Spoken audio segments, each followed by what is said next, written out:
আর প্রতিদিন বাইরে মশার কামড় খায়, দাদা কখন ঘুমাবে এই অপেক্ষায়।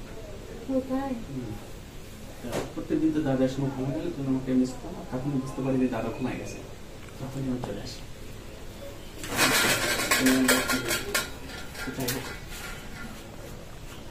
দাদা বুঝতে পারি না তো, ওষুধ তো প্রতিদিনই খাওয়া।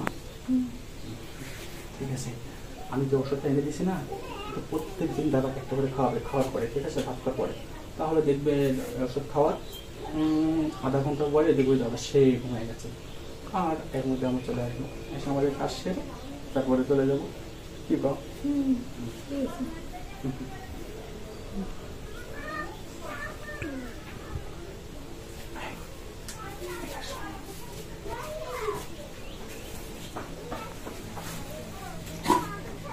তুমি একটু কিছু কম দেবা।